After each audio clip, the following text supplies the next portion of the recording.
They were supposed to be the Astros without the trash can. What you talking about, Willis? The they I'm referring to is the Baltimore Orioles. And what I mean is they, like the Astros, entered a phase of seeming accepted terribleness in order to build a brighter tomorrow filled with playoff success. For the Astros, it was the years 2011 through 2014, where the team had a combined win percentage of .358, including a 2013 campaign where they went 51-111, with a league-worst negative .238 run differential. The fruits of that failure? 3 of the core members of the forever-hated cheater squad, George Springer, Carlos Correa, and Alex Bregman, along with Lance McCullers Jr., Kyle Tucker, and a few others. Garbage receptacles aside, that prolonged period of expected and accepted pain led to a largely very good team since, and more importantly, 4 trips to the World Series, and the franchise's only 2 raisings of the Commissioner's Trophy. In 2016, the Orioles saw that blueprint, and after their aging core was walked off by Edwin Encarnacion in the wildcard round, they decided, let's do it even better, so maybe we won't need the help of any waste bins. Are you done? The Orioles' planned ineptitude took place between 2018 and 2021, when the team bested the Astros' .358 win percentage by winning only .326 of their games, including a 47-115 2018 campaign, which funny enough is still 4 wins better than the 2025 Colorado Rockies did. The Orioles' prized earnings for this failure? Grayson Rodriguez, Adley Rutschman, Gunnar Henderson, Heston Kierstad, Jordan Westburg, Colton Cowser, Jackson Holliday, and more. This piling of top prospects had the O's farm system as the envy of every other franchise, and set them up for what seemed like a very bright future in Birdland. But after back-to-back early postseason failures in 2023 and 2024, the first 2 years of the team's expected glory, and a 75-87 2025, many began to question whether or not this team will ever reap the rewards of their plan. In this video, I'll be taking a deep dive into the Baltimore Orioles. I'll look at what went wrong between 2023 and 2025, the state of each of the team's core pieces, and what their most recent moves suggest for 2026 and beyond, ultimately looking to answer whether or not the future is still bright in Baltimore. After a 2022 campaign where the Orioles finished north of 500 for the first time since 2016, things, at least offensively, looked promising in Baltimore. Prized first overall pick Adley Rutschman had a solid year of MLB experience under his belt, and even Gunnar Henderson got his feet wet, priming both to be notable full-time contributors in 2023, alongside the existing core of Ryan Mountcastle, Cedric Mullins, Austin Hayes, and Anthony Santander. Where the biggest concern lied was in the rotation, where most felt the team did not do nearly enough to address the 2022 shortfalls of their pitching staff, leading ESPN to give the O's only 7% playoff odds entering the campaign, and leading no CBS sports expert to place them finishing above 3rd in the AL East. But the O's defied the odds and in a big way, not only making the playoffs, but winning the AL East with an impressive 101-61 record, the second best record in the MLB behind only the 104-win Atlanta Braves. Adley put up a very solid sophomore campaign, earning both his first All-Star nod and Silver Slugger while slashing .277, .374, .435. But the biggest impact came from the young man drafted 41 spots behind him in the same draft, Gunnar Henderson, who played to a 6.1 WAR while clubbing out 28 bombs and slashing .255, .325, .489, good enough to make him the unanimous AL Rookie of the Year. On the mound, Kyle Bradish led the charge, pitching to a 4.8 WAR over 30 starts, but Kyle Gibson, Dean Kramer, Tyler Wells all held their own, until a 23-year-old rookie Grayson Rodriguez entered the fold, making 23 starts down the stretch. In the postseason, the Orioles drew the 5th-seeded Texas Rangers, who had just upset the 99-win Tampa Bay Rays in the wildcard round. After dropping Game 1 3-2, Rodriguez and the O's pen laid an egg in Game 2 that not even 8 runs on 14 hits could get them out of, and a dominant outing from the always clutch Nathan Eovaldi secured the sweep for the Rangers' team of destiny in 2023. Gunnar led the way offensively in the O's short postseason run, going 6 for 12 with a home run, while Rutschman struggled, picking up only 1 hit in the 3-game series. It wasn't the end that the Orioles wanted, but the future still looked very bright, and their 2023 accomplishments earned them a lot more respect from league experts heading into 2024. ESPN this time around gave them 60% odds of making the playoffs, and all 6 CBS experts picked them to win the AL East. The optimism made a lot of sense. Adley and Gunnar were poised to be even better, and they were expected to be joined by even more of the O's young best prospects in Colton Cowser and Jordan Westburg, both of which got their feet wet in 2023, and first overall pick Jackson Holliday. But more importantly, the Orioles acquired themselves a true ace in Corbin Burnes in a February deal that saw them send 2 prospects and a competitive balanced draft pick to Milwaukee. Burnes was entering the final year of his deal, but was coming off of a 2023 campaign where he had an NL best whip of 1.07 over 193 2/3 innings. And in 2024, Burnes delivered. Corbin pitched to a 2.92 ERA and 3.5 WAR over 32 starts, earning himself not only his 4th consecutive All-Star nod, but a 5th place finish in AL Cy Young voting. Offensively, Gunnar Henderson made his impressive 2023 campaign look pedestrian, slashing 281, 364, 529 while playing to a 9.1 WAR. 4th best in the league behind only Aaron Judge, Bobby Witt Jr., and Shohei Ohtani.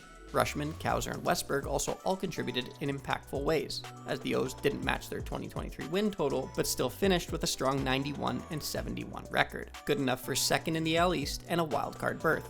The O's this time drew the 86-win Kansas City Royals and found themselves as the heavy favorites. But 28 hours later, the Orioles found themselves once again swept out of the playoffs, despite an 8-inning 1-run performance from Corbin in Game 1. The Orioles faithful was shell-shocked, and many began to draw parallels between this team and their AL East colleague Toronto Blue Jays, whose promising core was also still looking for their first playoff win at the time.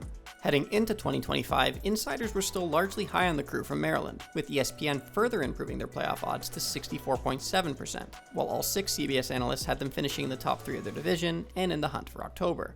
Despite these votes of confidence and the incredible promise that so many of the team's young prospects had shown, the alarm bells of fans began to ring when the team not only lost Corbin Burnes to free agency, but also elected to replace him with 41-year-old Charlie Morton and 35-year-old Tomoyuki Sagano. Fans feared that a valuable year in this core's competitive window would be wasted, and sadly, it was. The Orioles started the year 3-2 and never saw north of 500 again, finishing last in the AL East with a 75-87 record.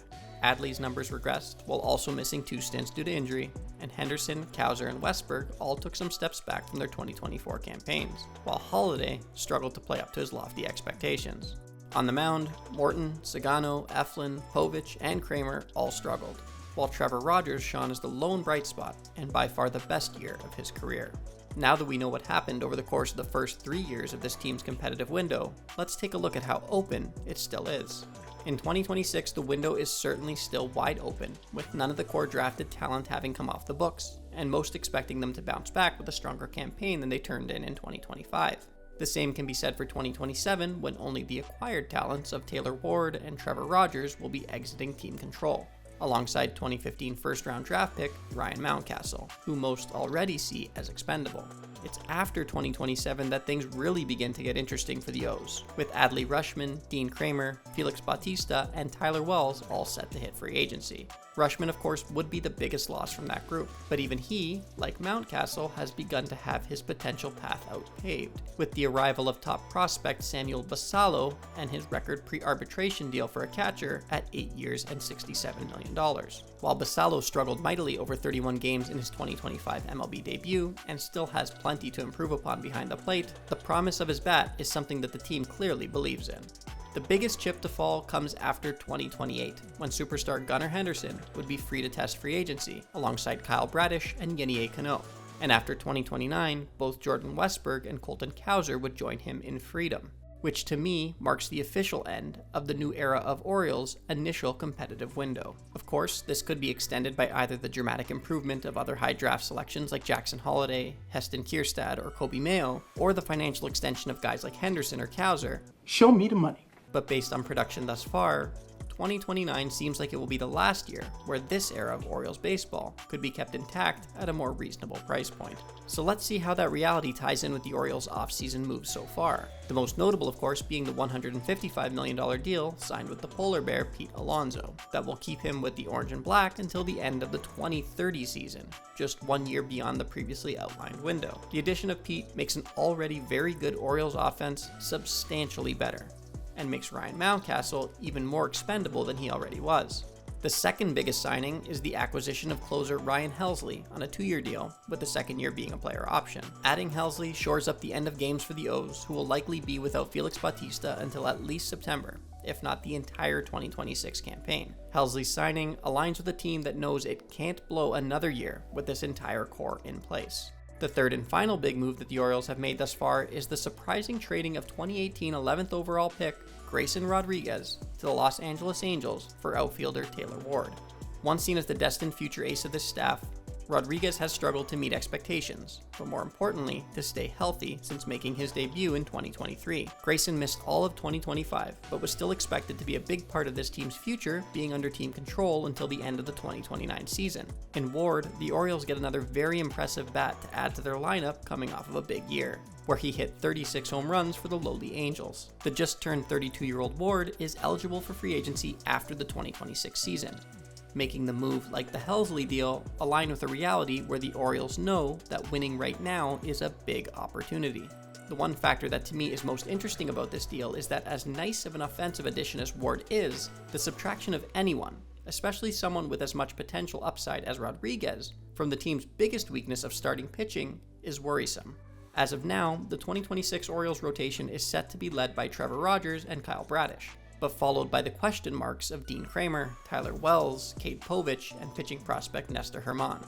I don't think many, if any, would see that starting staff as one that is in win-now mode, like its batting order is.